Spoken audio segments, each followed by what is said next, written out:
All right. Let's see. Sorry, gotta pull this up really fast. All right. Hi, everyone. Welcome. Thank you so much for joining us tonight for our New Year's series virtual cooking class sponsored by Canvas Credit Union.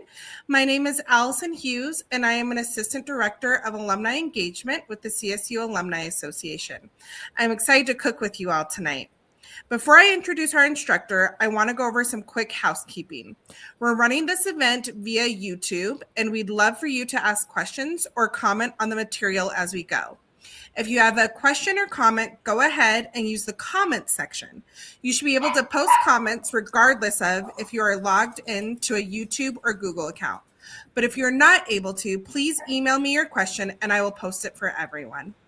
My email will be scrolling across the screen during this program, and I'll put it in the comments now. Lastly, but certainly not least, I'd like to thank our CSU Alumni Association members who are tuning in today. Your support through membership allows for connective and educational programs like this possible. Thank you. Now I'm going to hand things off to Paulina from the CSU Kendall Reagan Nutrition Center. All right. Thank you so much for that lovely introduction, Allison. And hello, everyone. My name is Paulina Bugnol, and I am the graduate teaching assistant for the Kendall Reagan Nutrition Center. I'm really excited to be in your kitchen tonight. These recipes are really good ones. So before we go ahead and get started with any actual cooking, I just want to give a reminder that at this point, if you have an apron at home, always a good idea to throw it on. We're not doing anything too crazy in terms of, potential for staining our clothing, but if you have one, it's always nice. And also, I'm going to get started by washing my hands. Always a good idea as well, especially with some of these raw recipes that we're going to be making. So yeah, as I said, I work for the Kendall Reagan Nutrition Center, and that is the university's full-service nutrition clinic. So they offer counseling and cooking classes like this one, as well as group programs. So always feel free to check them out. All right, so with that, I'm going to wash my hands really quickly, and then I will be right back with just a little bit of information.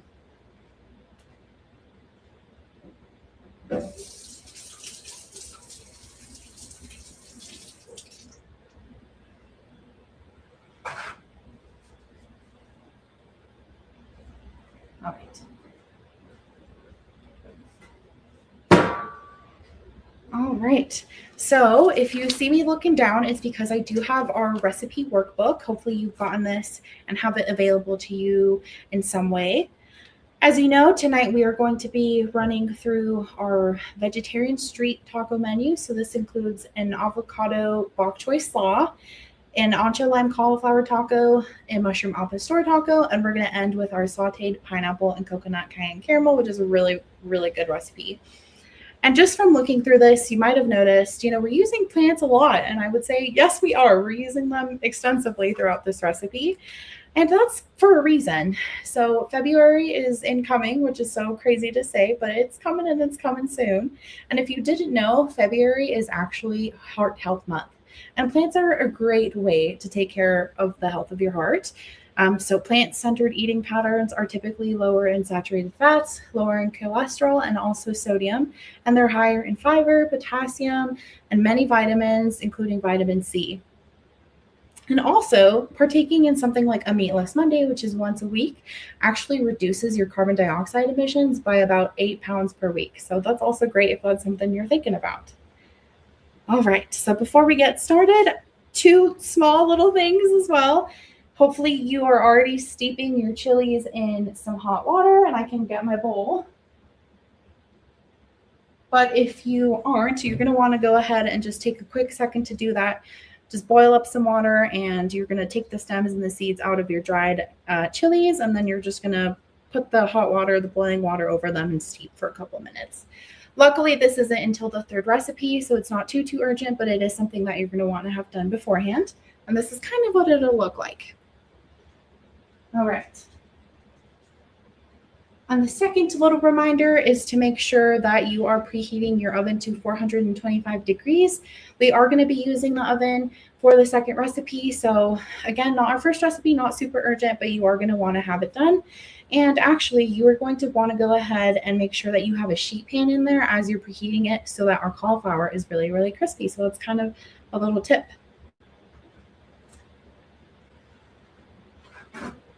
All right. And with that, I welcome you to join me on our first page for our first recipe, which is going to be our avocado bok choy slaw.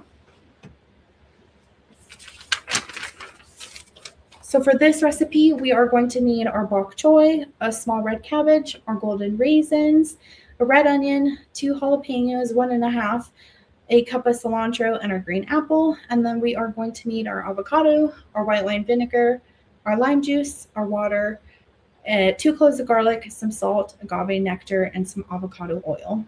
So I'm going to go ahead and first grab our vegetables because we are going to be chopping all of these and then adding them to a bowl. Since this is, again, a raw recipe, we're not going to be cooking these vegetables in any way. You are going to want to go ahead and give everything a good rinse.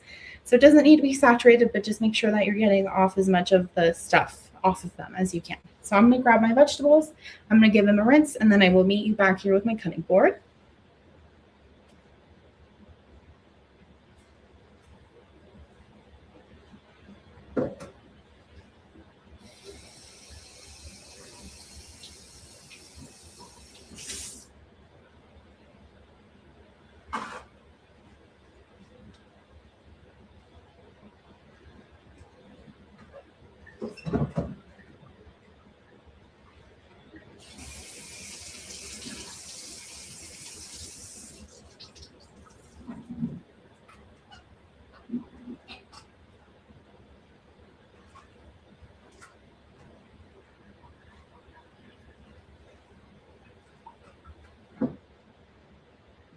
All right, here are some of my vegetables for this recipe.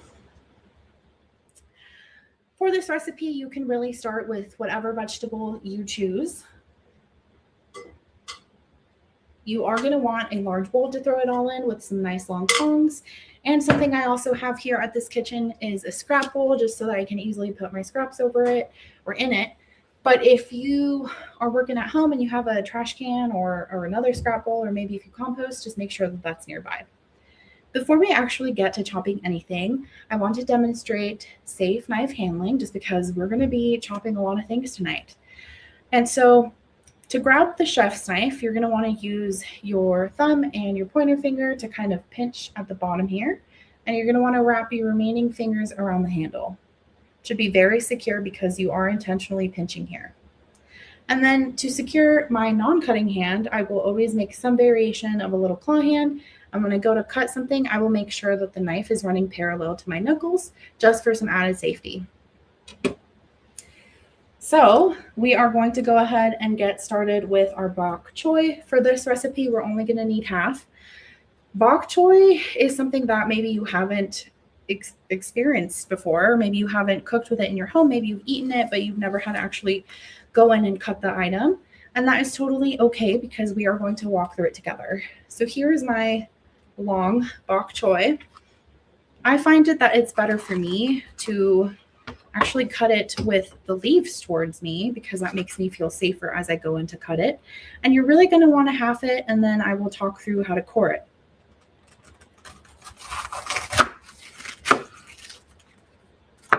Perfect. I'm happy with that. I'm going to put the rest in here. All right, here is half of my bok choy. To core it, it should be kind of identifiable. Maybe you're not going to be able to see it, but you should see this little triangle here. And you're just going to want to go ahead and remove that.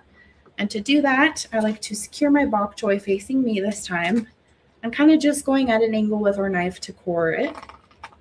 And that is just because that core is just really tough and not something that we necessarily want in our slaw recipe. So you can see there's a little divot there, and I just put the core to the side.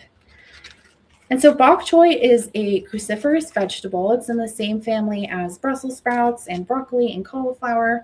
And you can eat it in very many ways. So you can eat it raw, sauteed, grilled. You can even steam it. And both of the leaves and the stems are edible. And that's what we're going to be using tonight. So we're going to be using the whole thing, the whole bok choy. All right. So I'm just going to go ahead and chop that this way.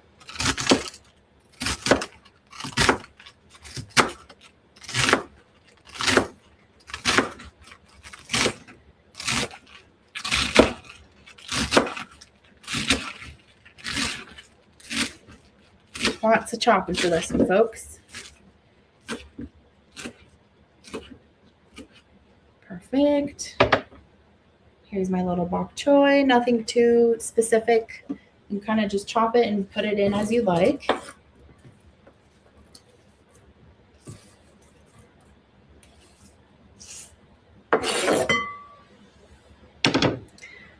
And then I'm going to grab a quarter of a small red cabbage. I halved mine, but sort of the similar thing. You're going to want to half it, and then it's a good idea to remove the core in the same way. Now this core is round, so it's a little bit less stable, so you want to be a little bit more careful when you go in with that cabbage.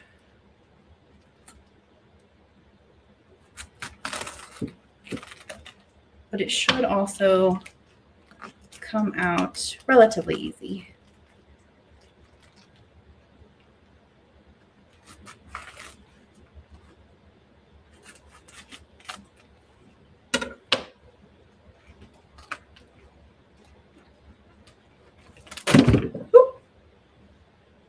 Flew out, but there is our little core.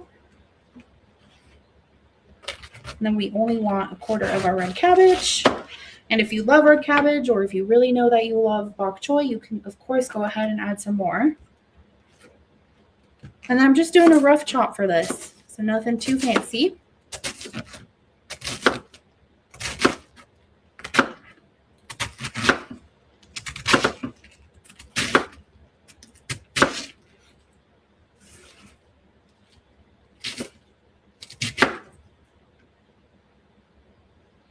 And again, for me, this is all just going into our little bowl here.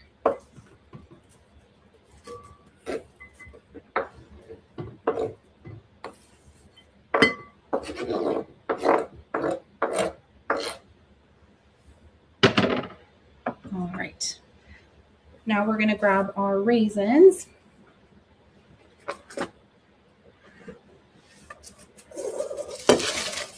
And at this point, you can certainly just go ahead and dump them on there, because we're going to go ahead and mix everything with some tongs. So you're going to want to have a half cup of your golden raisins. Hopefully you all didn't struggle to find them. They're right next to the other raisins, but for some reason, every time I go to the grocery store, I just can't like visually locate them, even though I know they're right there. And then we're going to want to get started on our jalapeno. Disclaimer for all of my glasses and my contact wearers, jalapeno, especially if you get the seeds on you, it's going to be very irritating. So this is your warning to either hand this off to somebody that is not going to have to touch their face later today, or if you have gloves at home, always a great idea to put on some gloves before you start getting working with your jalapeno. And for this, I'm actually going to go ahead and grab a spoon so that I can scoop the seeds out, because that is where a lot of the spice is concentrated. If you want a little bit of the jalapeno flavor, but you don't want the spiciness and the full kick, you can literally just grab a spoon and scoop everything out. So that's what I'm going to do.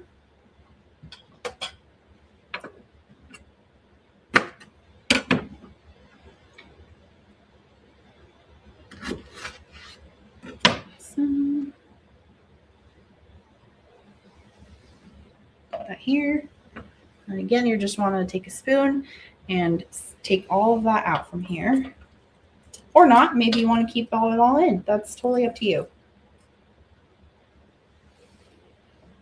So a little tip when you're working with peppers, especially something like a bell pepper, but even a jalapeno, is that given what I just said, it might seem a little counterintuitive, but you're actually going to want to usually cut against or in the flesh, because the outside of the fruit is going to be really kind of rubbery, and so it's not going to be super great for using a knife. So it's actually safer to go in skin side than it is to go on the outside there.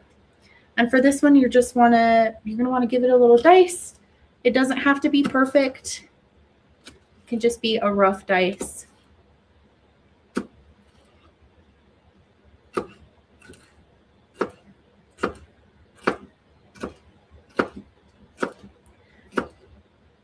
And then after you're done with your jalapeno, depending on how you feel about it, you could go ahead and give your knife a little bit of a wipe with a paper towel, because some of that jalapeno flavor can start getting into the cilantro and the green apple, which we're going to deal with next. I am actually going to go ahead at this point and give it a little bit of a wipe. You just want to be safe, have the blade away from you.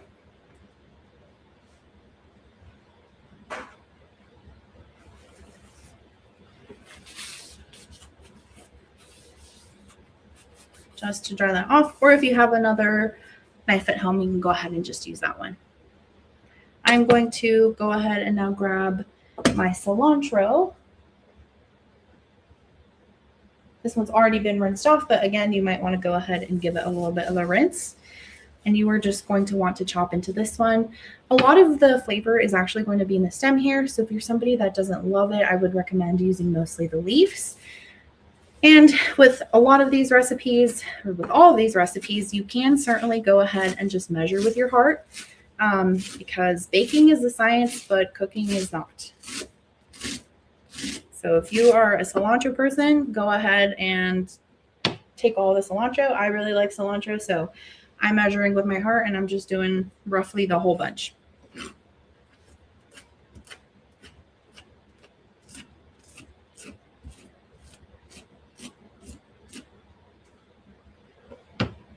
And again, at this point, you might be like, oh, I just have a bowl. That's totally okay. We will definitely go ahead and mix it all in towards the end.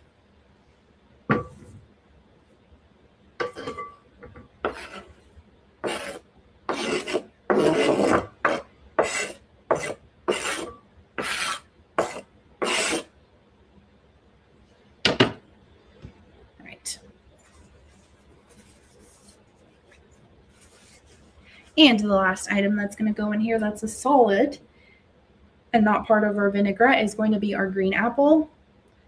Using your claw hand, go ahead and half it. I'm not going to grate mine today. I'm going to roughly cut it into matchsticks.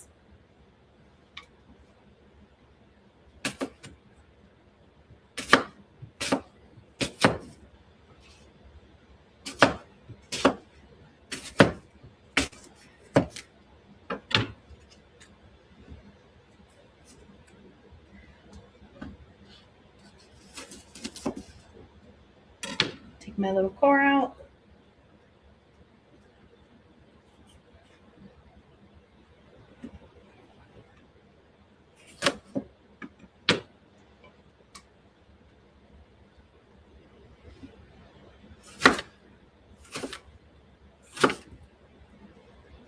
And just putting those in there with my hands. If you really like green apple, you can certainly go ahead and put in the whole apple.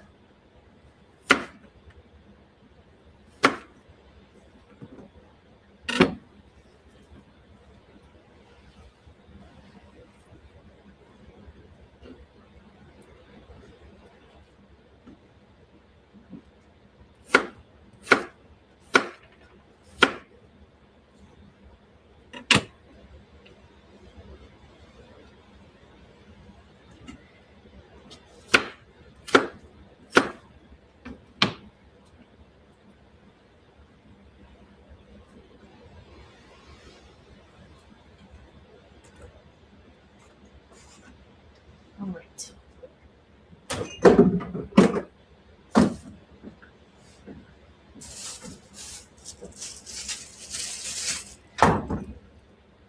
So with that, it is totally okay if you are still chopping away. I'm going to go ahead and get my food processor. If you don't have a food processor at home, it's totally okay to use a blender. You might have to add a little bit more water. You might just have to be a little bit more patient depending. So I'm going to go grab that, and then we're going to get started on our avocado vinaigrette, which is delicious.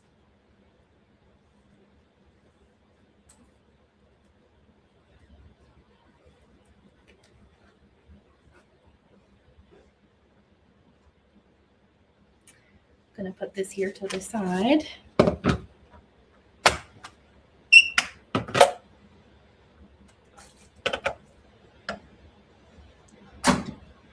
My recommendation for the vinaigrette is to actually hold it until the very end. Bok choy is pretty hardy, so it won't wilt it too bad, but you might be worried about some other things, especially the cilantro, just if you go ahead and add the vinaigrette right after making. But you can certainly go ahead and do it anyways if you maybe want to have a quick snack while we're cooking tonight. But that would be my recommendation, is to wait off or hold off on the vinaigrette and maybe just store the bok choy slaw in your fridge in the meantime. And also, if you're not going to get through our whole bowl tonight, you can certainly put some aside because it keeps well in the fridge for up to 3 days. Both of them will. So this could be some of your leftovers for tomorrow. So for our slaw, we are going to want our avocado. Have my avocado, white wine vinegar. We're going to want lime juice. You could do a fresh lime, or you could do the lime juice that comes out of the bottle. You're going to want some water, a jalapeno, 2 small cloves of garlic, some salt, some agave nectar, and some avocado oil. So let me grab those materials really quickly.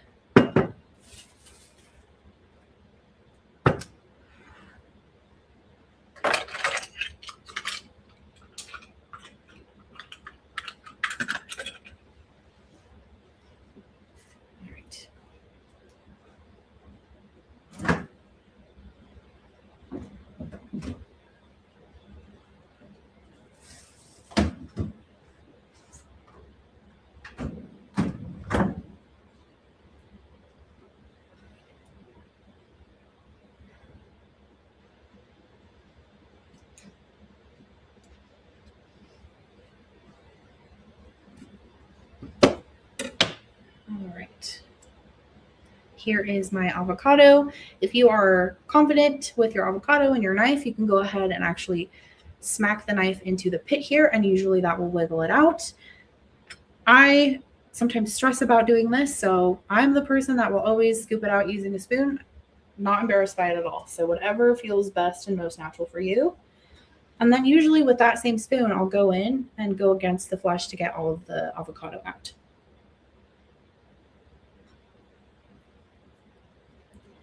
And you're just going to want to add that whole thing into your food processor.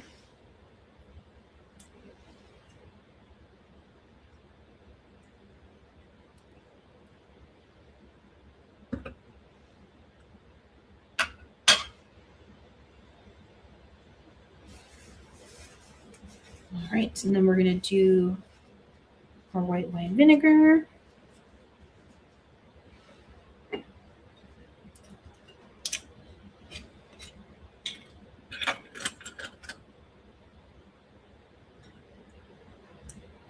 One,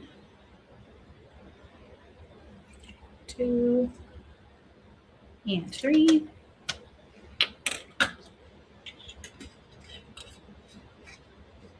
Now a tablespoon of lime juice. I'm going to just use a whole lime.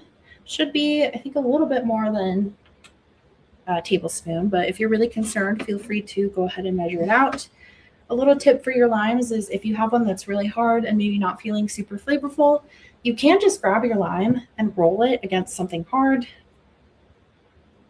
So your cutting board or the counter, where have you, and you should feel the juice start to release. So I have a pretty tough lime here, and that's okay. Just rolling it off to the side here until I'm happy with all of the juice.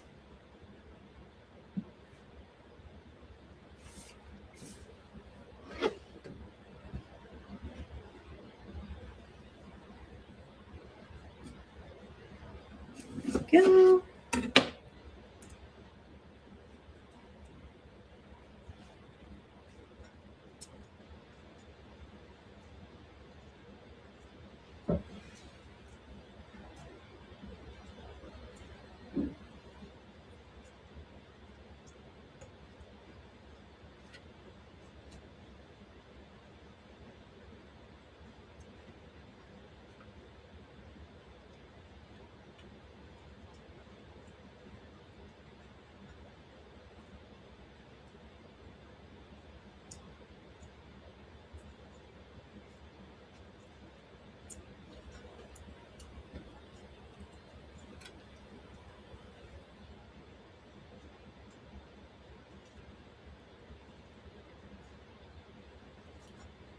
Okay, that got a little bit messy, so I'm gonna just really quickly rinse my hands off.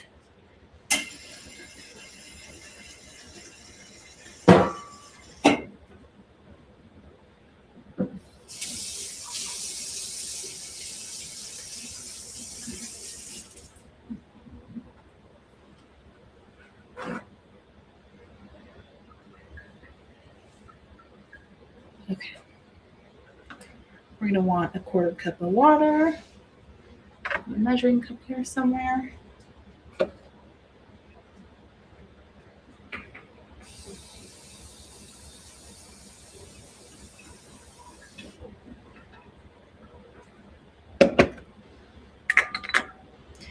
Then again, we're gonna want our jalapeno roughly chopped. Taking the seeds out with a spoon.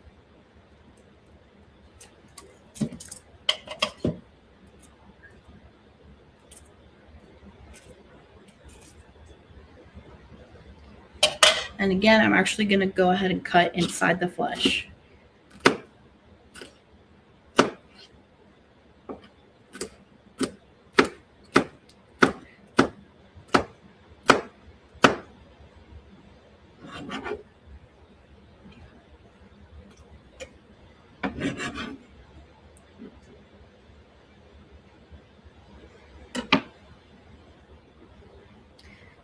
All right, now I'm working on my garlic. And you certainly can go ahead and just take all of this off the traditional way, which is just to break it off. You can also just cut into the root a little bit, and that usually will go ahead and take it off for you, which is nice. Sometimes, depending. Not today.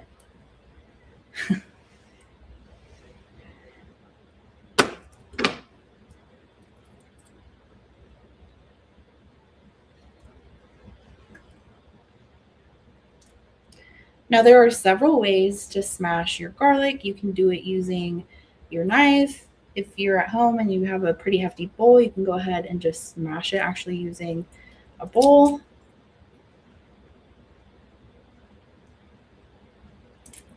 This really just helps to release some of that garlicky flavor.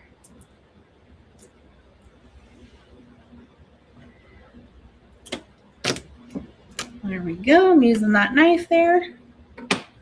Should just be a little flatter. All right, get 1/2 teaspoon of my salt.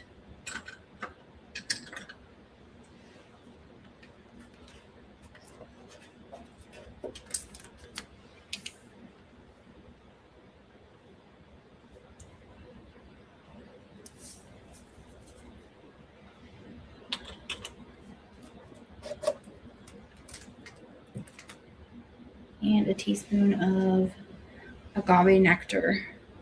Now, if you're working solo like me, it might be a good idea to put the 6 tablespoons of avocado oil to the side so that you can go ahead and pour it in as your food processor is going, especially if you have a little spout like I do. It's just a good idea to have that pre-portioned. Or if you're at home and you don't have a little spout in your food processor so that you can put it in, it's totally fine to just blend this together and then just slowly add your avocado oil in. That's actually what I'm going to go ahead and do now. I'm going to grab a bigger vessel so that I can pour the 6 tablespoons and then I can pour that into here. And I will be blending everything off camera today just because it does get a little noisy, especially if I'm very close to you all.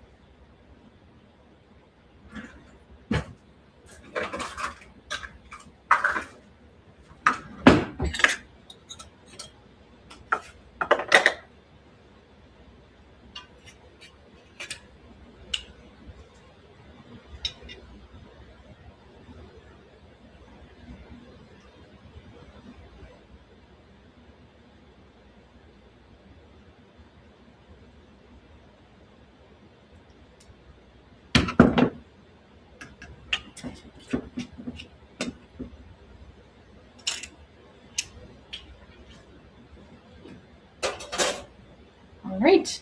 So at this point, I have everything from the large avocado to the agave nectar in my food processor here.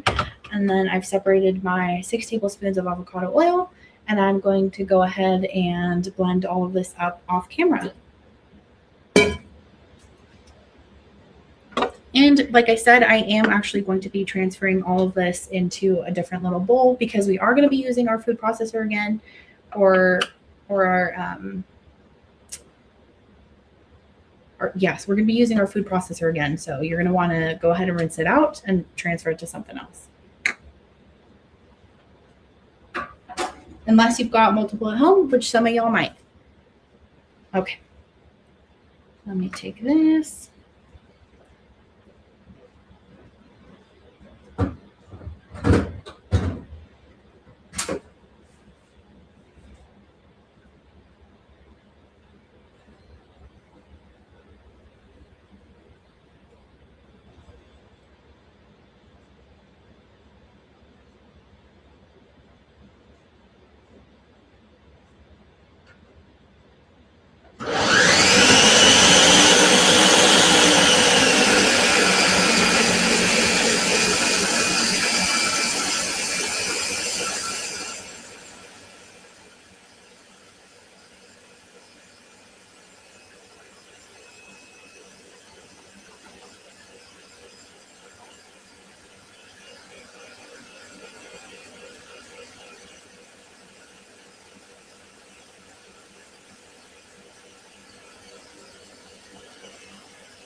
All right, so here I am. I'm back. And I'm just going to take a little spatula. I'm going to transfer this to a bowl.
All right, y'all.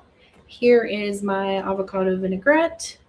You can go ahead and pop that in the fridge. Or if you're mixing everything up right now, that is totally fine as well. At this point, I'm going to stop for maybe a minute or two in case there are any questions. And then I'm going to rinse off my food processor. And I will come right back so that we can get started on our cauliflower tacos.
All right, everyone.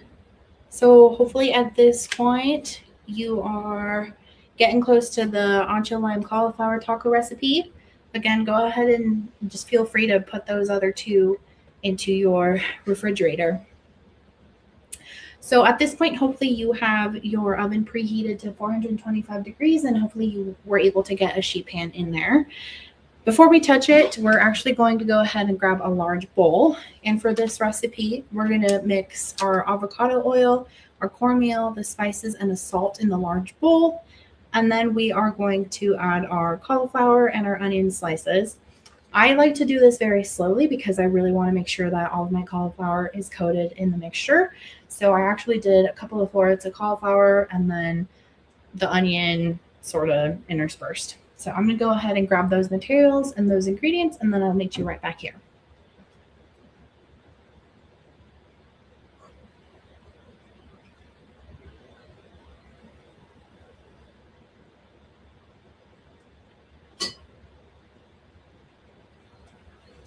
Another huge bowl. And you are going to want to whisk for this one. So I'm going to go ahead and find my whisk. Here we go. And then we're just going to measure our 5 tablespoons of avocado oil, half a tablespoon of cornmeal, 2 teaspoons of our ancho chili powder, half a teaspoon of cumin, a quarter of cayenne, a quarter garlic powder, and half of salt.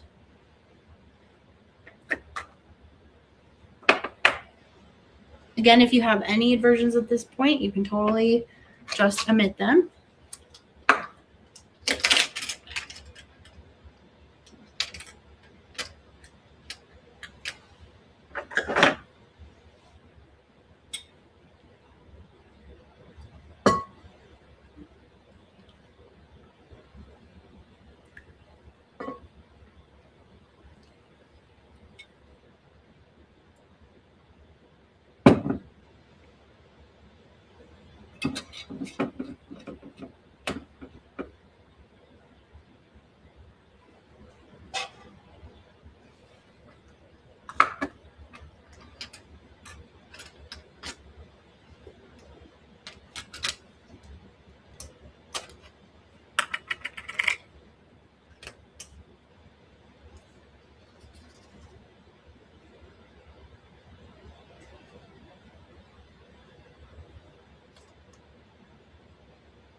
All right, so once you have that all in there, you're just going to go ahead and mix.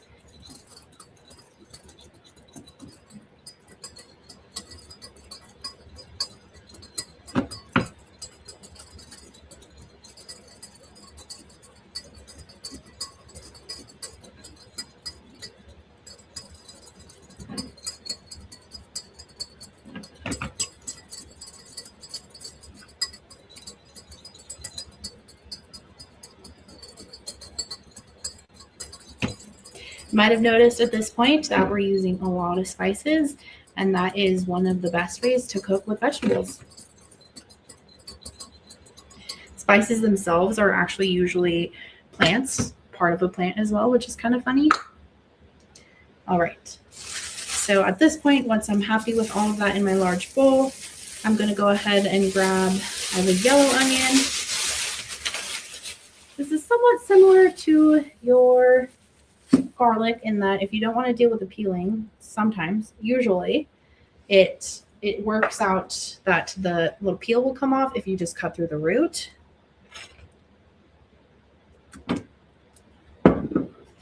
And then your white onion, you're just going to want to slice it.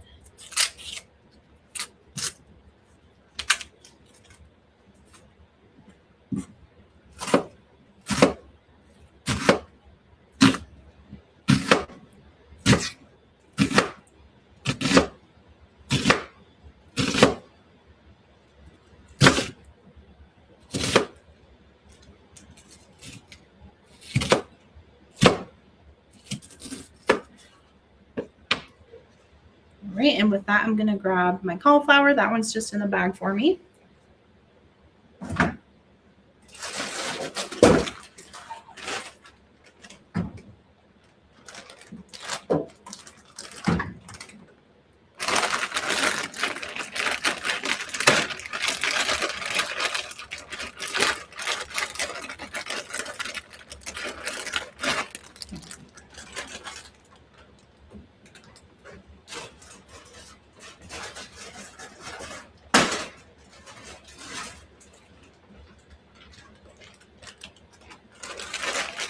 All right. And this is where I said I was taking it very slow because I just really want to make sure that everything's coated in there. So instead of pouring both the onion and the cauliflower into our container, I'm actually going to just do it in handfuls at a time.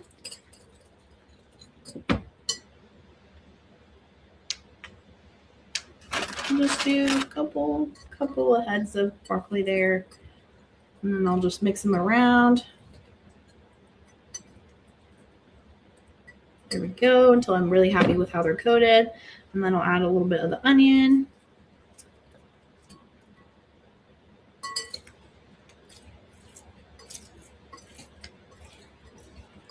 You just want to be a little bit slow here because the broccoli or the cauliflower is really going to be the foundation of the flavor. So you want to make sure that it's all coated.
All right.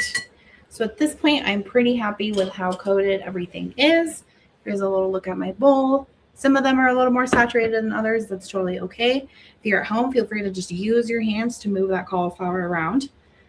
Now at this point, you're going to want to make a little bit of room so that we can grab our hot sheet pan out of the oven. Of course, wear your oven mitts and make sure that you can set your hot sheet pan on a safe surface.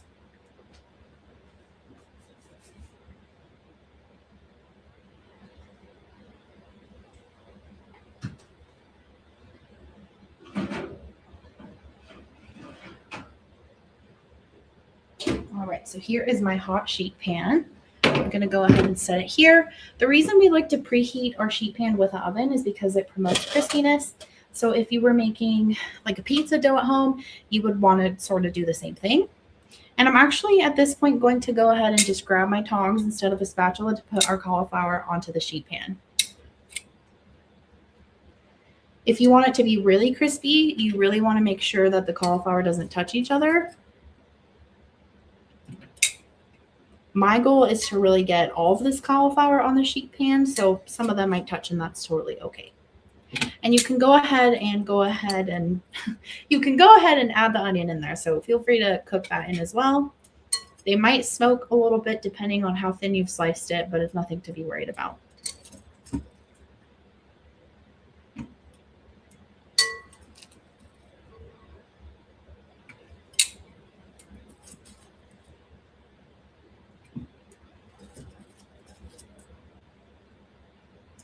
Again, just being mindful that if you did go ahead and heat the sheet pan in here, it's going to be hot, so just be careful.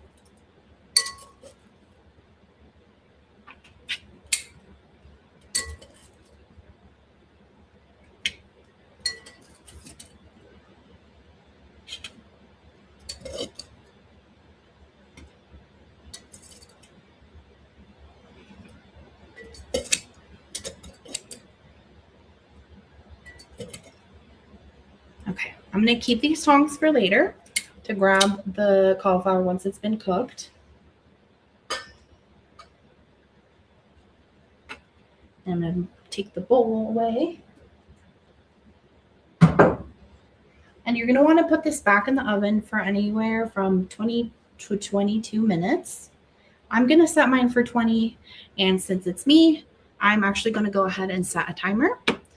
So go ahead and set a timer. If you're cooking with somebody, just make sure that one person sets a timer.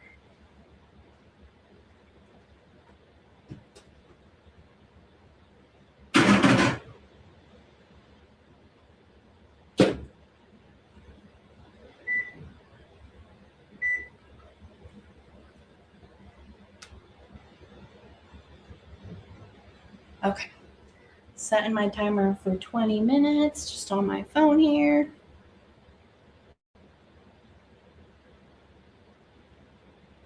Okay. All right. So at that point, that recipe is going to be mostly done until we get to plating. All you're going to want to have on hand to really top this off is going to be a little bit of a lime with some lime zest. So you can use a box grater or a microplaner. You just want to add some lime after you've plated, but we will be walking through that together at the end here. So you can certainly hold off on this. All right. Again, I'm going to stop for a minute or two. If anybody has any questions, feel free to just put them in the chat and then Allison can let me know. And in the meantime, I'm going to start grabbing our equipment for our third recipe, which is going to be our mushroom tacos al pastor.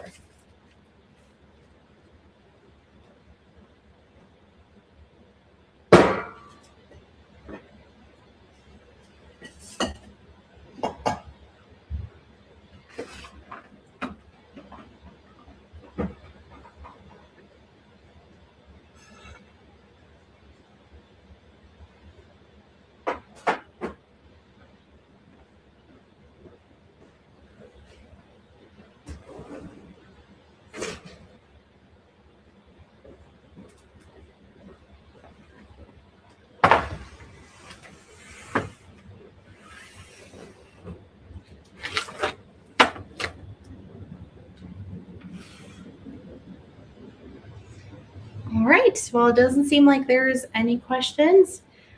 So I'm going to, again, go ahead and wipe out our knife. And at this point, you want to make sure that you have your food processor or your blender, whichever one you're using.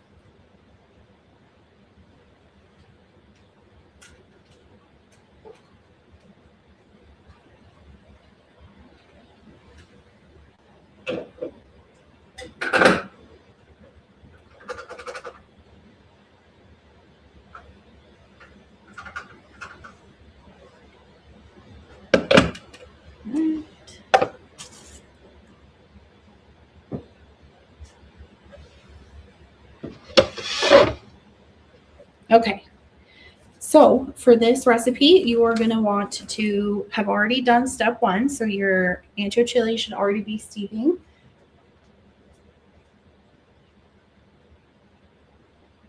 And then you're going to grab both of them, and they're soft now, so you should be able to just put them into your food processor. This is going to be the base of our tacos. It's really going to hold a lot of that flavor.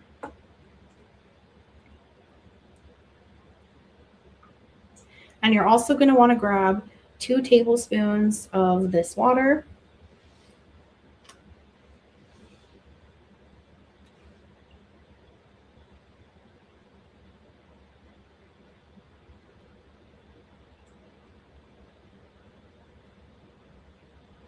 I did 6 only because I have a teaspoon here, not a tablespoon.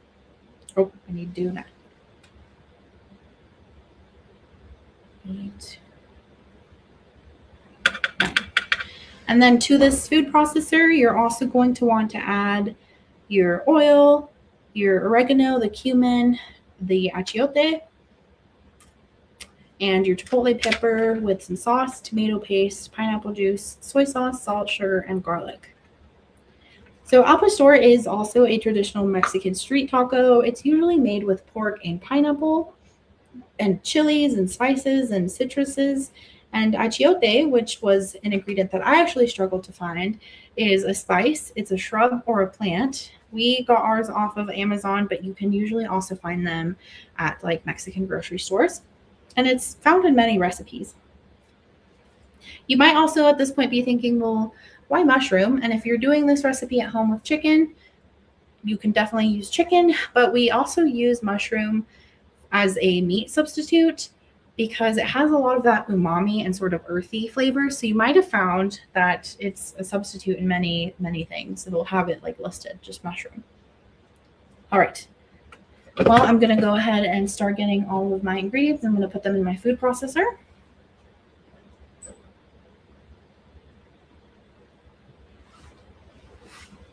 All right.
Cumin.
You want to be a little bit more careful with the chipotle just because this stuff can stain your clothing. And to scoop out the 2 chilies, I'm just taking a teaspoon that I was using.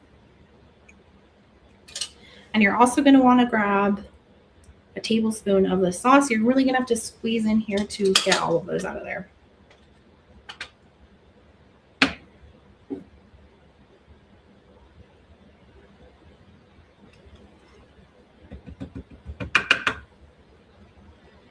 This can be a little spicy, so if you're not at this step yet, you can go ahead and just give it a little bit of a taste. Tomato paste.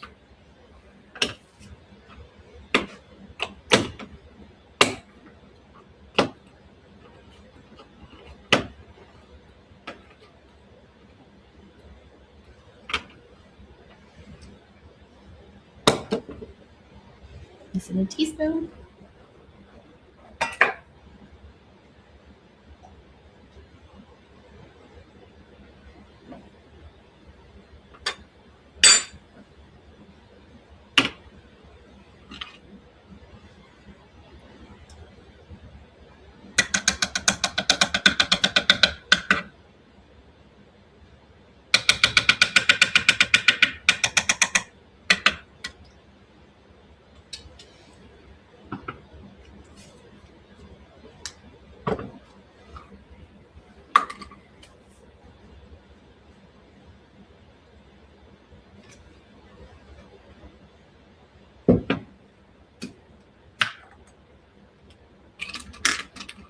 Okay.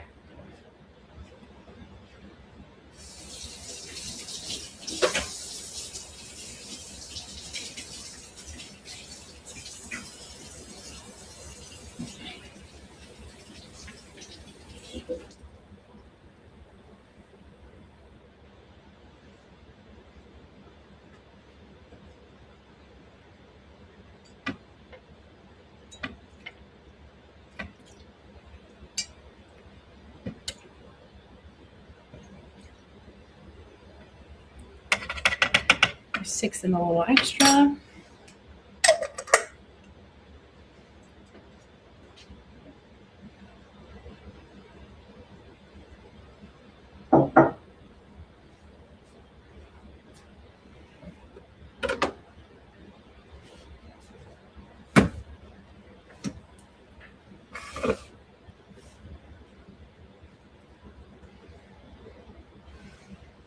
Soy sauce, let me see.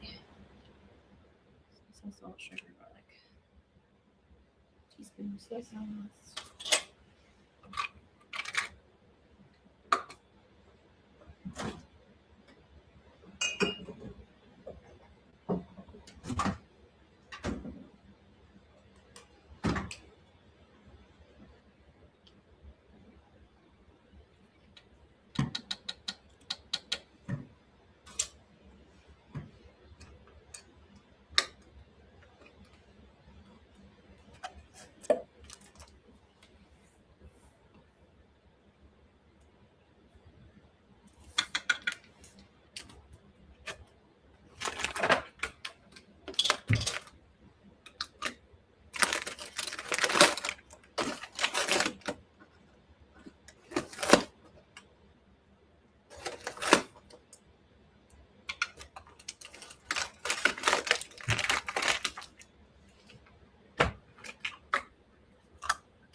All right, so I'm finishing up with my garlic. It's going to be the last item that goes in here. Again, to smash, use a bowl. You just use your knife and your palm. Just flatten your garlic. And then we are going to go ahead and process this. I'm again going to do this off camera because it's a little bit noisy.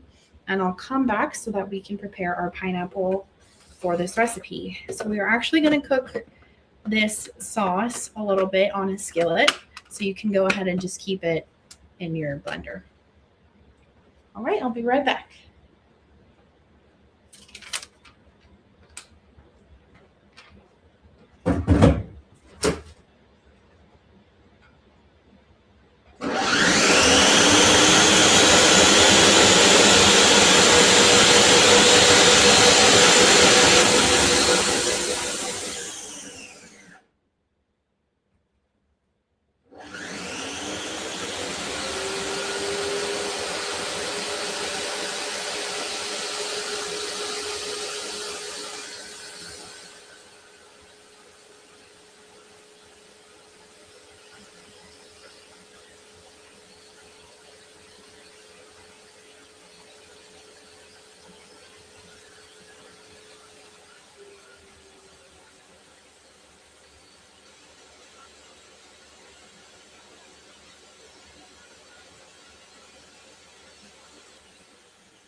All right.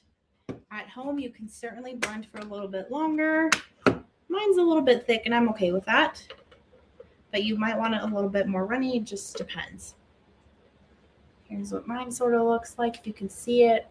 Sorry, I know the blade is a little bit in the way. And before we go ahead and throw this on a skillet, first we have to get working on our pineapple, and you're going to want to at least find your mushrooms. If you didn't find a blend for this one, that's totally okay.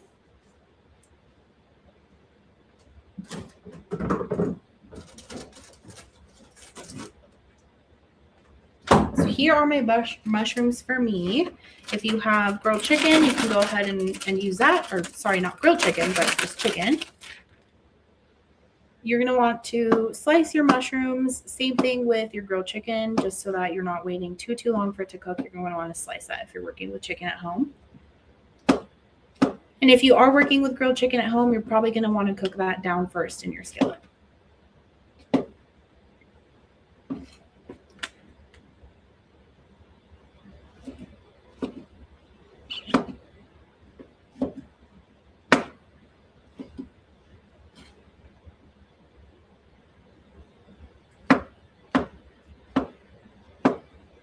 You should be at this point smelling the delicious cauliflower in the oven.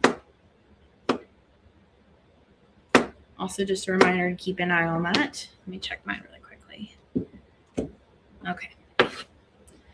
I have about 4 minutes left if anybody was putting it in as the same time as I was.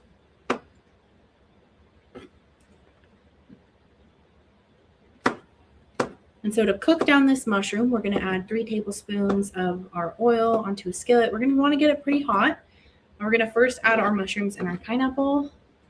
And then we're going to add all of our sauce that we made.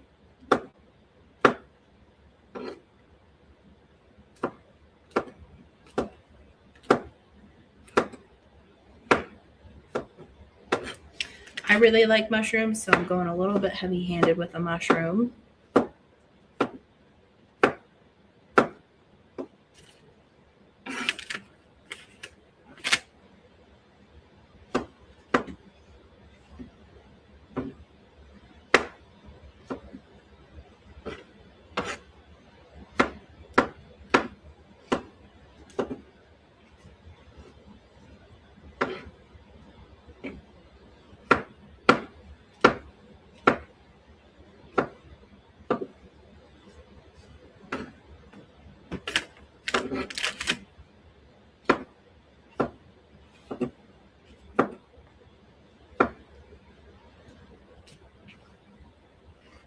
Okay.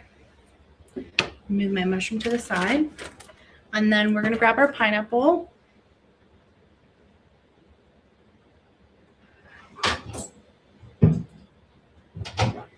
Now, if you were at the grocery store, you might have gotten the pre-cut stuff.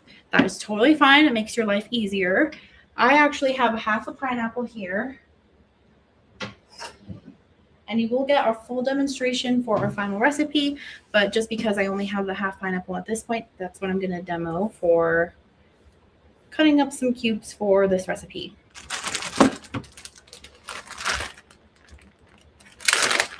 Now, to dice means to actually make into a square. We're not being super strict here. I'm not being super strict here. I'm going to get it as close to a square as I possibly can. Here I have half of the pineapple, and I will demonstrate all of this in just a second with a full pineapple. But what you're going to want to do is you want to cut the ends off, and then you're going to want to cut it down the middle and cut it in half. Some folk do like to take the core out. Some folk leave it in. It's really just personal preference. I am going to go ahead and actually take the core out. But before I do that, at this point, I'm going to go ahead and start cutting the skin off. If you have a paring knife, go ahead and use that. It's much safer. I don't have a paring knife, and that's okay. So I'm just going to go like this with my knife and just going to take it slow.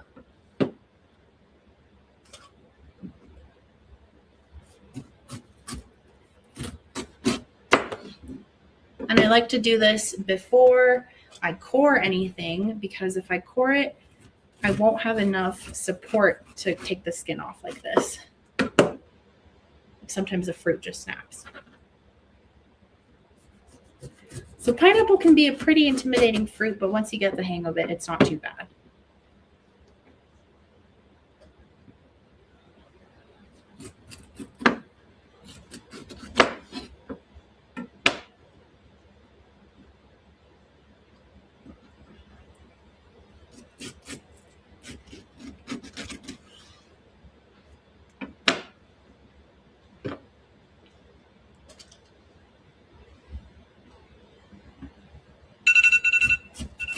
All right, we're going to pause here because that is my timer for our cauliflower. You're going to want to take this out of the oven, or at least look at it. If it's not cooked to your liking, if it's not crispy enough, go ahead and pop it in for 2 to 3 more minutes. If you are happy with that cauliflower at this point, you can go ahead and broil it for 3 minutes. Again, if you're working solo, go ahead and set a timer so that you know when to take it out. So I'm going to pause here. I'm going to rinse, just have my pineapple, and I'm going to check on my cauliflower.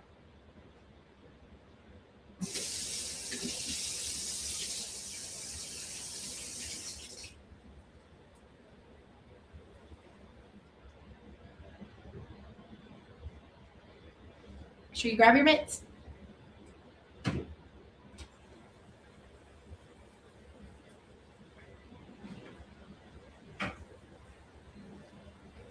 All right, here is the cauliflower. I'm pretty happy with that. I think a few pieces could be a little bit more crispy. So I'm going to pop it in for 2 more minutes, and then I'm going to broil it. If you're starting to get worried about your onion at this point, you can go ahead and grab those tongs and just move them around or take them off. But I'm going to go ahead and pop this in for a little bit longer.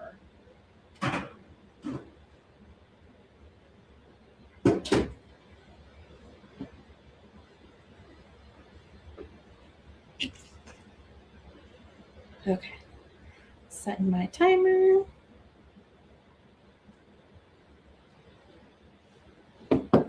Back to our pineapple. So dicing really, of course, means to make a square.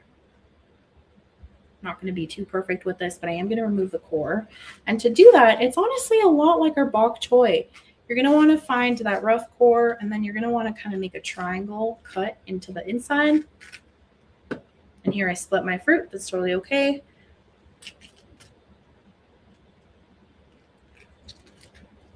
Found the core and a little extra.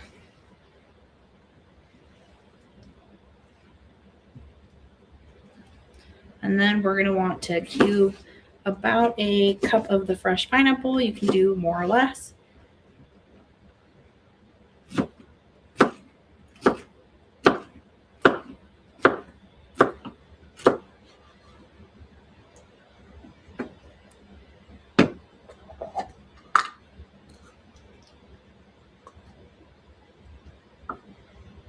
All right. So about half of a half, so about 1/8 of the pineapple is about a cup for me. And I'm going to store this quickly because I am going to snack on this later.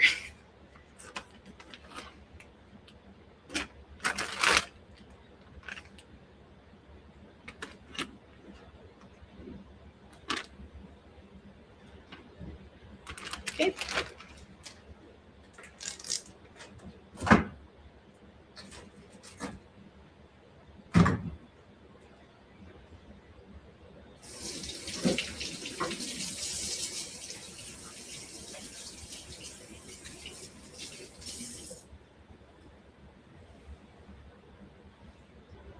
All right. Always a good idea to give your cutting board a rinse because we are going to be working with pineapple again. So if you have another cutting board, go ahead and use that one. And if not, go ahead and give this one a rinse. That's the 2 additional minutes for my cauliflower. So I'm going to go ahead and peek at those again.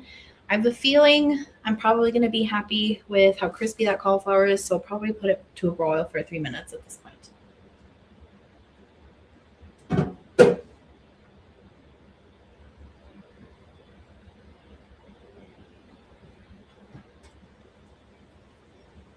Yeah.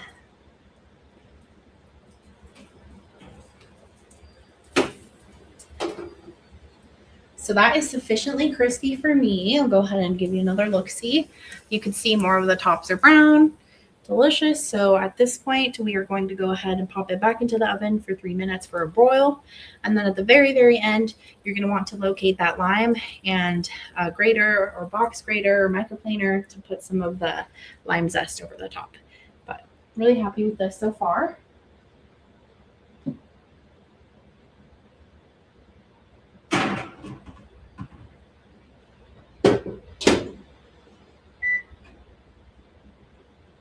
And I'm just doing a full broil. And again, going in with my timer. Okay. Timer for 3 minutes. All right. So at this point, I'm going to clear off the space a little bit. We're going to want your sauce that is going to be in your blender or in your processor. You're going to want your mushrooms, oil, and your pineapple. Because this area here is actually my stove top, if you can tell, I'm going to go ahead and give this a quick wipe down.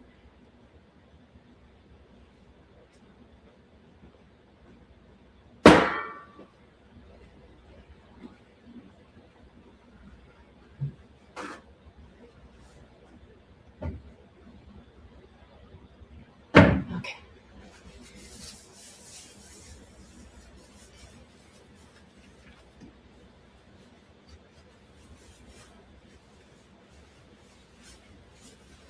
All right, you're going to want to grab a pretty large skillet and a wooden spoon.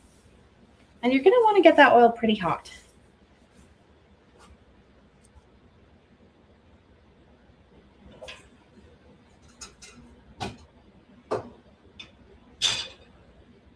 Here is my large skillet. I'm going to put that at this corner one. I'm going to start with a 7 for the high heat. And let me grab my oil. I want to put that oil on there first.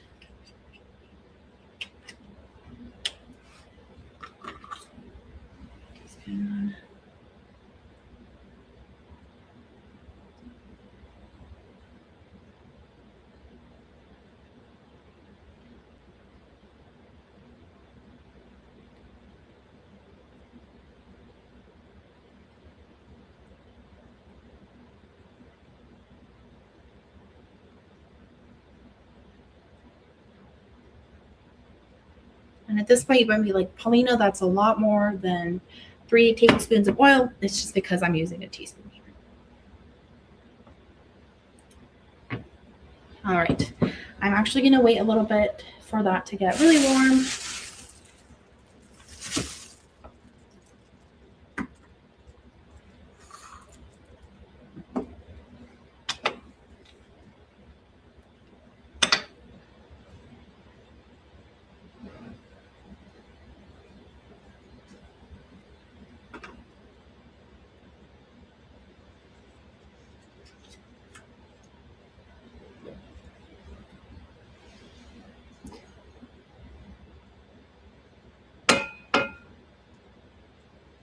Okay.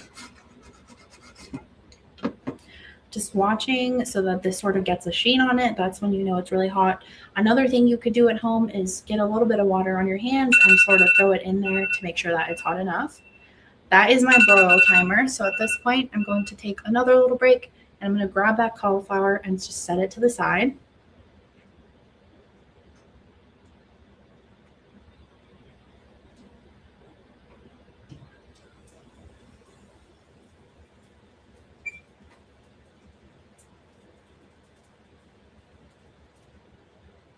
All right.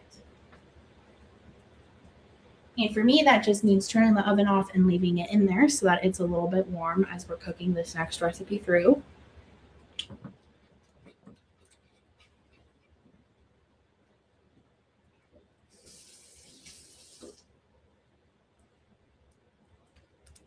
It's cracking a little bit. I don't know if you can see that, so it should be about ready. So at this point, I'm going to start adding my mushroom. Of course, when the oil is jumping, you want to make sure that you maintain at least a little bit of some distance. And you're going to want to cook this down for about maybe 10 to 12 minutes. If yours is on a lot hotter than mine is, it might be a little bit shorter, but you're really going to want to cook it down.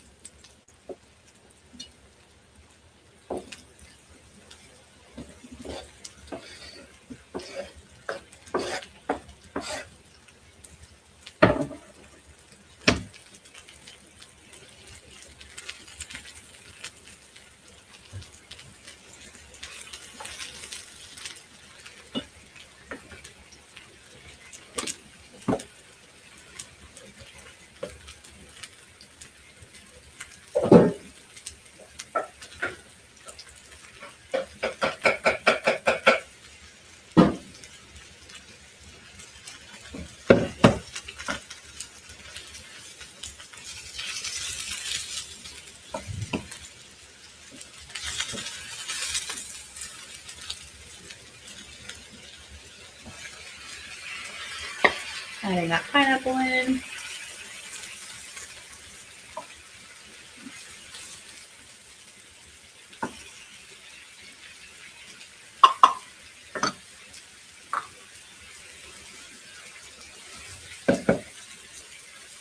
All right, hopefully you can hear me despite the pan that I've got going here. We are going to go ahead and get started on our last recipe so that hopefully we are able to plate and serve everything together. If you're behind, it's totally fine. These will be warm. Just keep this on the stovetop and you can keep your cauliflower in the oven. Just make sure that you're keeping an eye on what's on the oven because that can burn really quickly.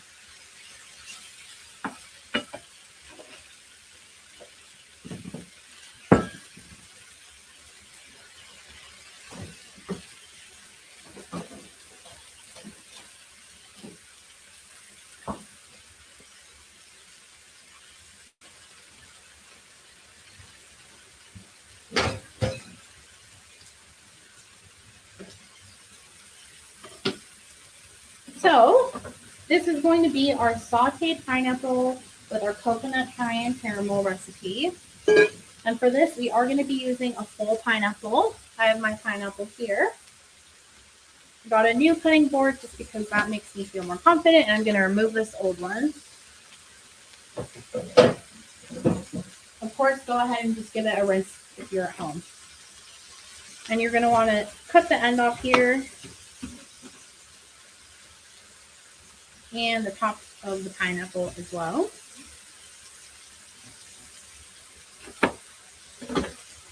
Like so. And then you're going to want to cut the fruit in half. This can be a little bit tough, so if you've got a paring knife at home again, go ahead and just use that.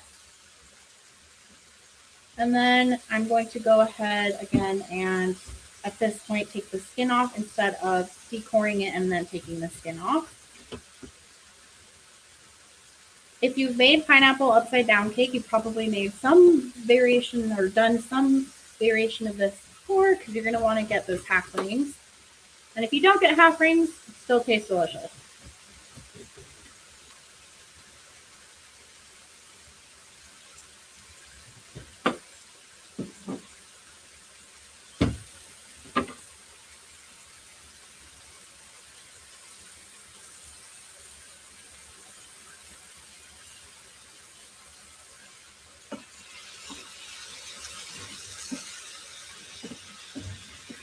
At this point, you should also be able to see that mushroom kind of starting to shrink and shrivel a little bit.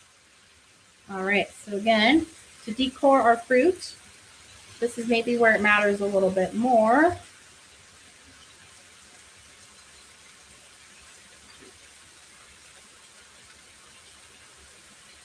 Just so you can keep that ring.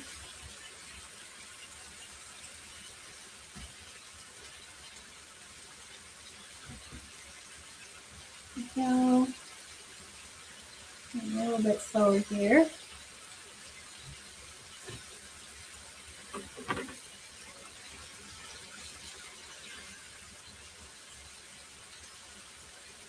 There we go. Take our core out, and then you're going to flip it down this way. And for our pineapple half rings, we're going to want to cut them, about 1/4 of an inch. So I'm just eyeballing that for this. And we are going to have to grab another skillet so that we can start cooking our pineapple down.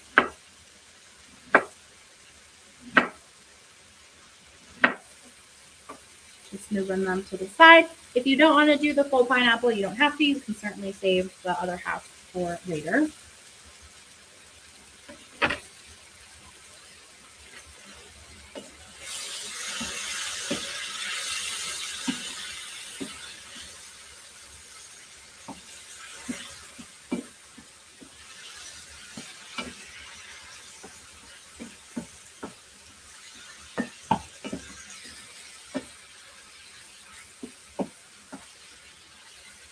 All right.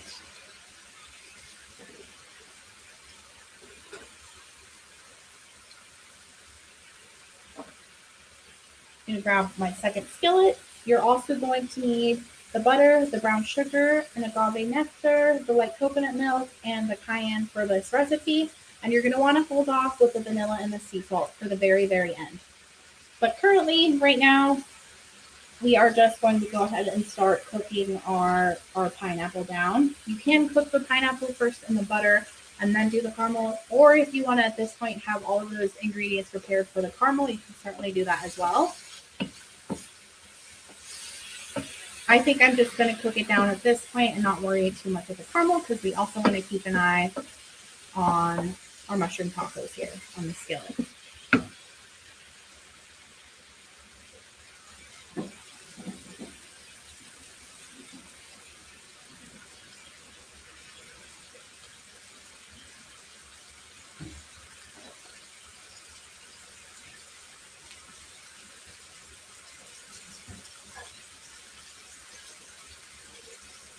And for this, you are going to want to drop in 1 tablespoon of butter at a time. I'm also going to grab my tongs because I don't want to grab it with my hand in there or even with a fork.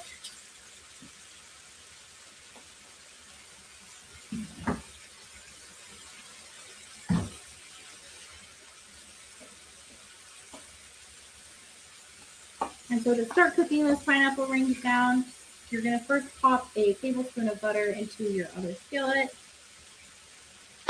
And you're going to want it to get a little bit melted. It doesn't need to be fully melted. I would do this at about medium heat. It doesn't need to be quite as high as this other one here.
All right. Sorry, just had a little bit of a water break. My pineapple's starting to get a pretty good sear, so I'm getting pretty happy with that. I'm going to turn down the temperature just a little bit because I want to hold off a tiny bit on adding our mixture here. And I can tell that this butter is fully melted down. So again, with some tongs, I'm going to grab a little ring of pineapple and I'm going to cook that down, or start to cook that down in that skillet. I like to wait until I can smell the butter and the pineapple, but if you don't want to sear on your pineapple for dessert, you definitely don't have to. And depending on the size of your skillet, you can probably get away with maybe putting 4 or 5 half rings in there.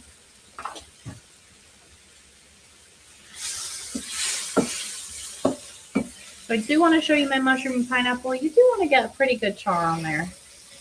You have a lot of that flavor coming through.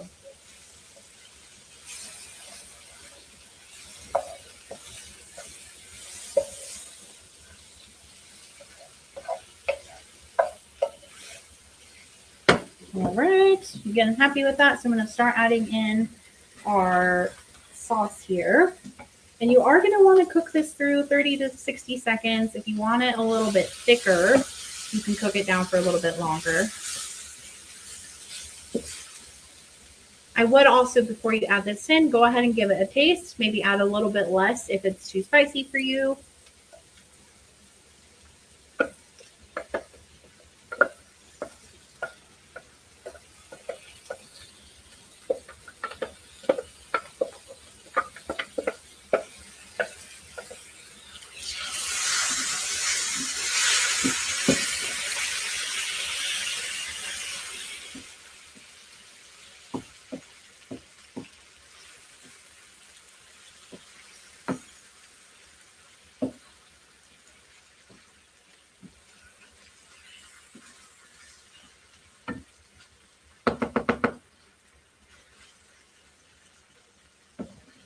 Happy with that. I'm keeping the extras because I'll probably add it at the very end.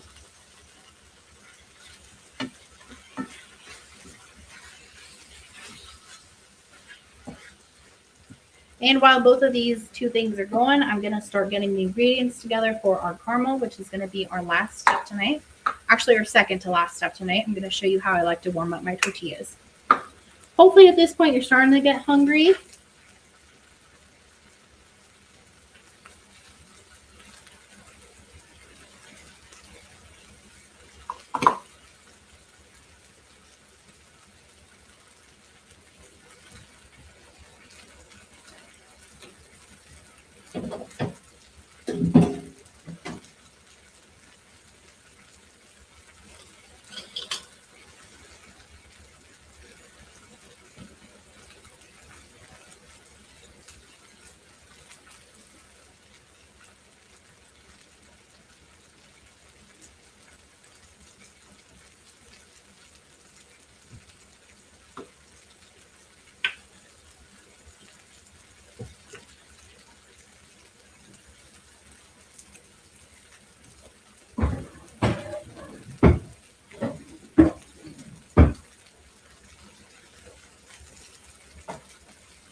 Okay.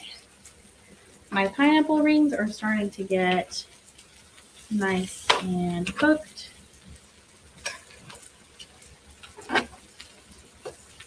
So I'm going to go ahead and flip them over at this point. Maybe I'll try to get one for you to see. You can kind of tell this one has a little bit of brown on it, and that's how I prefer it.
Okay. I'm getting pretty happy with my adobo mushroom base here. So I'm going to go ahead and turn the heat down. And at this point, we are mostly just working with our sauteed pineapple.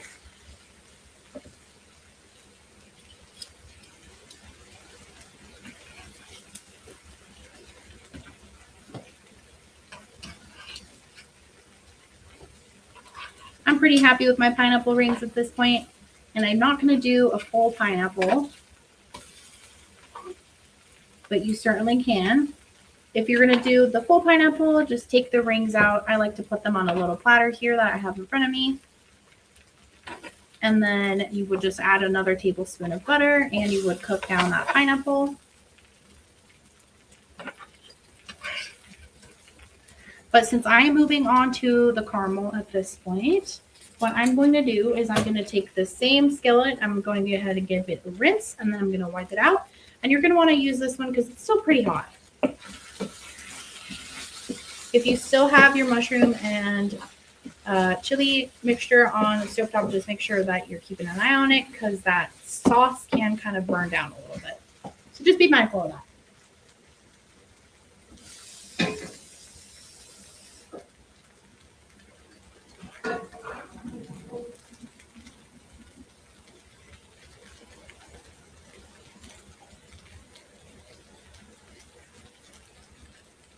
All right, make sure to be very careful when you're wiping down that skillet that you used. Into our skillet, we're going to add our brown sugar, our agave, the white coconut milk, and the cayenne. And as I said earlier, you're going to want to hold off with the vanilla and the sea salt. Something that I found with this recipe is that initially, once you're starting to mix in there, it's going to want to separate a little bit, and it might actually look like it's not coming together at all. That is perfectly normal. Just be patient. Just keep whisking in there. Just keep whisking because it does come together. It just takes a little bit of time.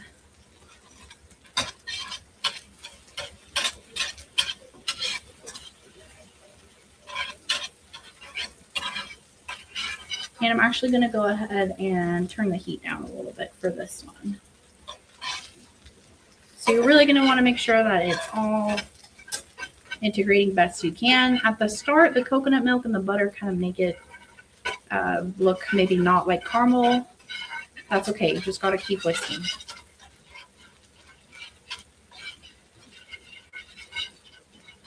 All right. At this point, I'm going to completely take off the previous recipe off of my stovetop here just because I have limited room. And since we're actually getting pretty close to that point, I'm going to go ahead and grab another clean skillet.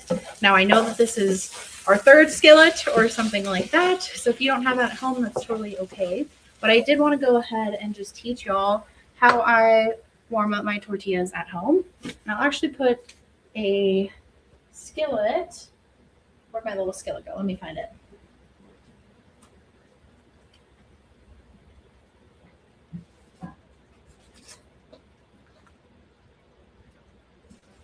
I'll actually put a skillet on the stovetop, especially if you can put it right back where the previous recipe was, because it'll still be a little bit warm. And you're not going to want to do this while it's too hot. Okay, so just be mindful of that. If you have something like a little comal at home, that's much better to use. But if you've got a skillet, then that's what you can use to heat up your tortilla. And again, I'm just pausing. I'm going to get close to the camera here so that you can see what I mean about the caramel. So it kind of separates and it gets kind of chunky almost and really, really bubbly. And that's totally normal. It's okay. It doesn't mean you're doing anything wrong. You just have to keep whisking.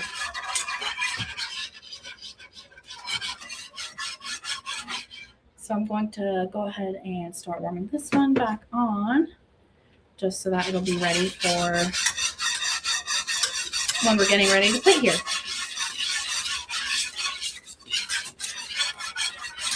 So again, keep whisking that down. I know it seems like it's not going to want to, but it will be caramel.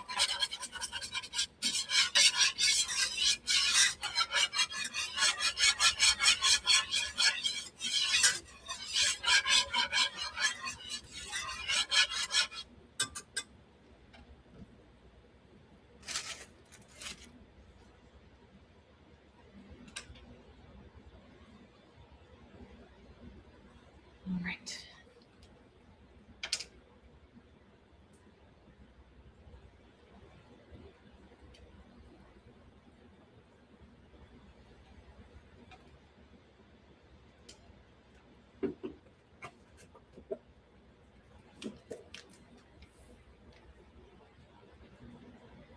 I don't have sea salt, so I'm just going to go in with the regular salt to end the recipe here for the end of that caramel.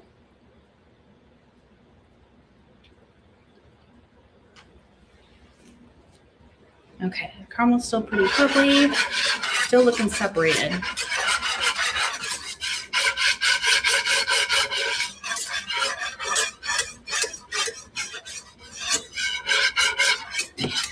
So we're just going to keep whisking it down.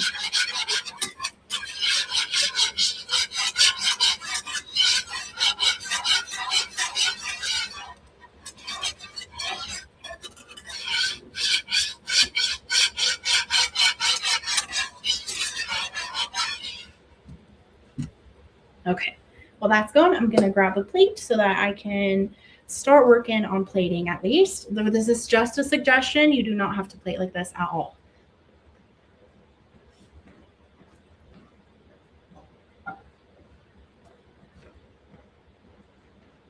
Here is my plate that I'm going to be putting all the food on. I'm going to, in the meantime, put our tortilla in this clean but hot or at least warm skillet. If you don't feel comfortable doing this with your hand, grab some tongs and just use that to flip the tortilla over. But it's really nice to have a warm tortilla for your taco. All right.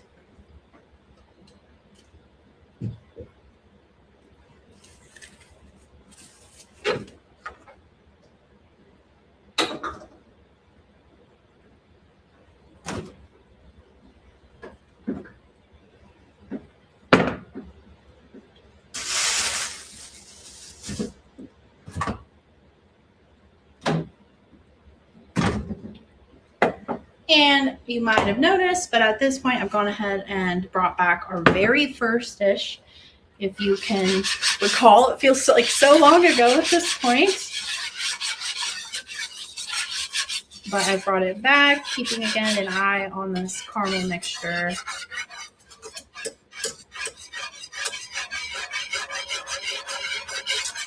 And I'm going to grab my large tongs and our vinaigrette so that we can start mixing all of that up.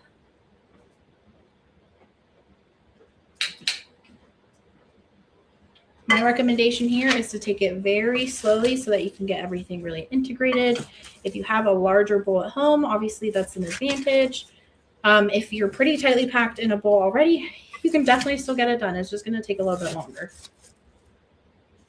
But that's okay because our tortilla is heating up And our caramel is just barely now reducing.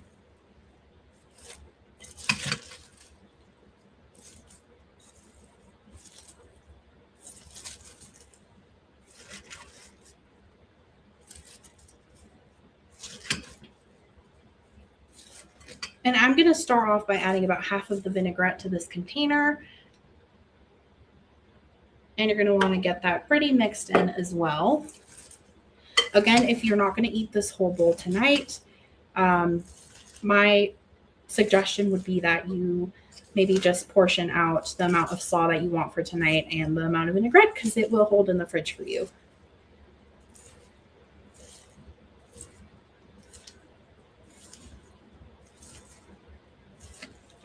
All right. So at this point, I hear that caramel on my skillet starting to be a little bit less bubbly. So at this point, I'm going to take a break from this slaw, and I'm actually going to add in our vanilla and the salt. And then we are going to want to whisk that in. It's bubbling a little bit if you can hear it. That is okay.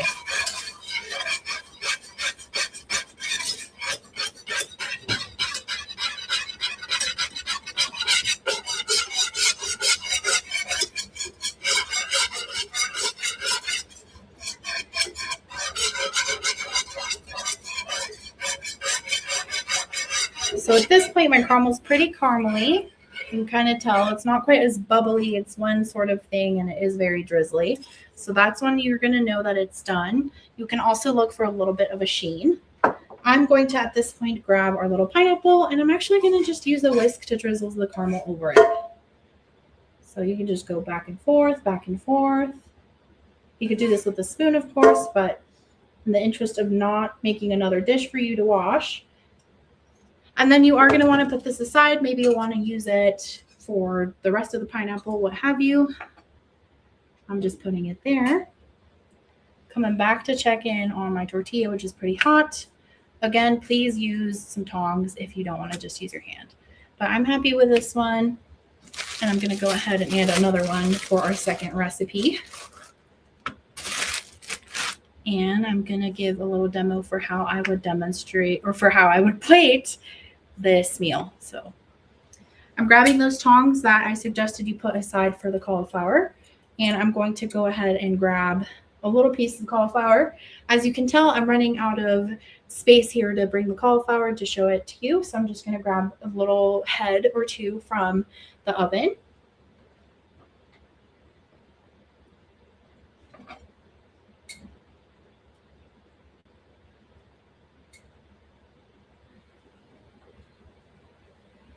Perfect. And then put in those tongs back just because I'm going to want to use them. Checking in on this tortilla, not quite as hot as I would like it. Give it a little bit longer. And then what I would do from here is I would grab some of that slaw and I would just go ahead and put it right on top. These might be really full tacos, depending on how much cauliflower, how much filling you decide to put on there. But I like my tacos full, so put a little bit less of slaw, or maybe just one piece of cauliflower, depending on how you're doing it.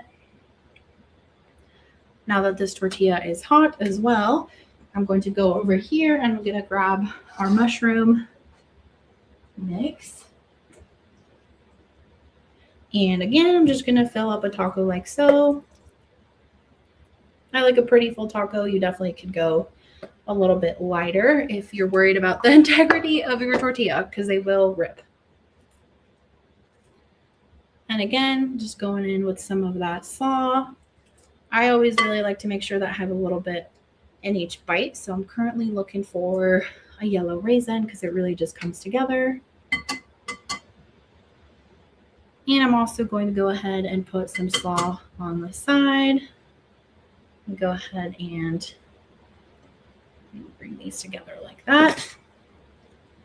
Of course, at home, you're going to have many more tacos, so you can plate up as many as you would like in one go. I do like to just eat the slaw by itself, so I'm going to do 2 tacos and some slaw. And then at this point, if you have any leftover onion, you could dice some of that up. Or in my case, I do have some cheese and some cilantro.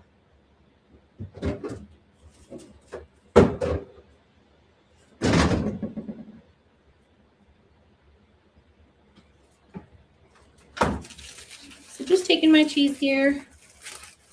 I like to crumble it up in my hand. You can cut up little blocks, whatever you want to do. And I just like to crumble it over my tacos so that it looks really nice and delicious.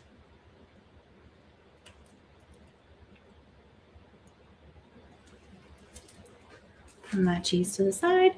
And I'm not going to be plating my pineapple tonight on the same plate. And this is what it should look like at the end of the night. So let me get a little bit closer to y'all. Here is going to be our sauteed pineapple with that caramel that came together really nicely.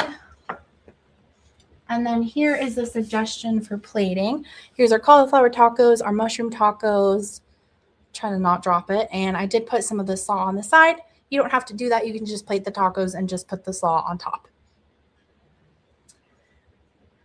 So with that, I want to thank you guys for being here with me tonight and for cooking alongside me. I hope it's been fun. I hope you have some new ways to include some plants into your meals, and hopefully this is, it gives you inspiration, or at least it shows you that plants can be really delicious and really tasty.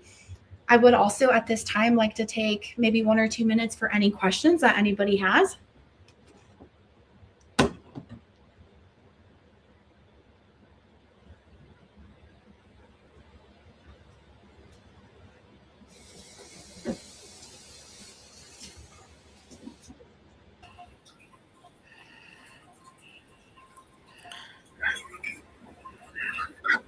Well, it doesn't look like anyone has any questions, Paulina.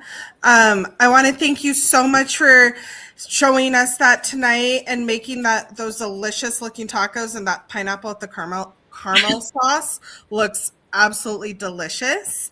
And thank you everyone for joining us. If you missed anything or need to watch the recording, just refresh your page after we end the broadcast and it will be posted immediately after.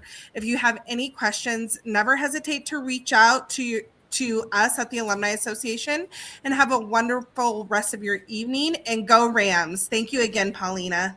Thank you so much. Bye. Bye.